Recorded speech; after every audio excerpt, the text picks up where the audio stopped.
Hi, so let's get into the build here. Looked over my collection of shuttle kits, orbiter kits in 1/144th scale. And I had one that I had started some years ago. I think it's the some leftovers from the Space Operations Center came with an orbiter. In any case, it was mostly assembled and it wasn't not a bad build, but needs a little cleanup. I never really finished it. So let's take a look. We're going to go with that. What I've decided to do is build one as Challenger with the Solar Max mission. And so it will have very minimal stuff in the payload bay. And that helps with the scratch building part of the payload and the Solar Max, which is not real big. So we're going to pass on Hubble for now. But let's take a look at the orbiter. This is the old Revell kit, and one of the first things I noticed, it doesn't have anything in the cockpit. Of course, it's small, and if you paint the inside black and once you mask the windows and you blank off the bulkhead, you're not going to see anything anyway. So this was mostly assembled. What I've done so far is glue the wings on, glue the pods on, and I'm going to have to change the way the body flap goes in the back. It had these hinge points and very inaccurate, rather inaccurate.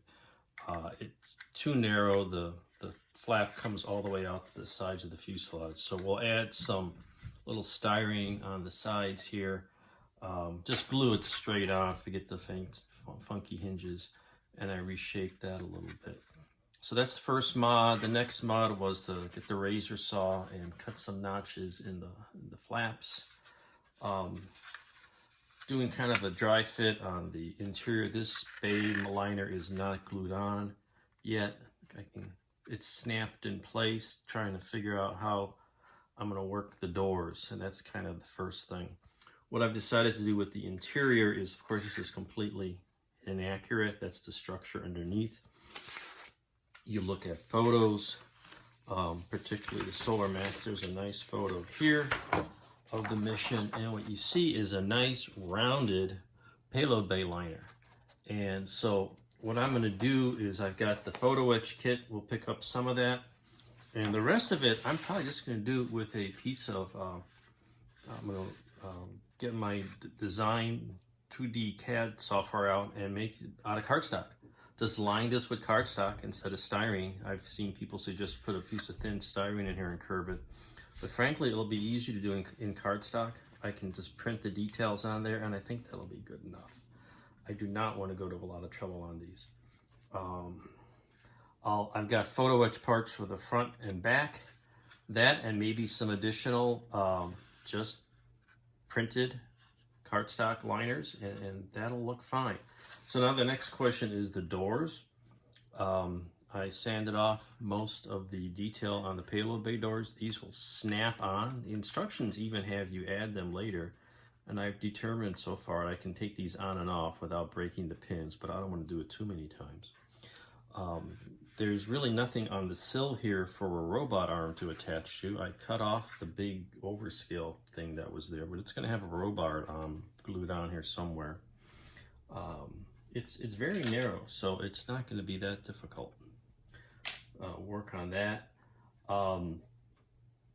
The trick is, what I'm trying to do is figure out the painting sequence. So what I've come up with is, took one of the doors, put that down, and one of the radiators, trying to research, the best I can tell is only the forward radiators are deployed. So I got a piece of some stripped styrene, glued it along the front edge to give this a little something to attach to, and that eventually will be glued on there, and that just gives a little more surface. And I'll probably put a small strip in here in between for it to be underneath where you can't really see it, just a couple little pieces of this for it to sit solidly deployed. And that can be glued on much later, because I'll probably do this like I did with Baran and just line this with bare metal foil, chrome foil. But I'm trying to get this prep work done ahead of time. I thought of maybe vacuum forming this shape. I don't even know if all I have is an old Mattel vacuum form.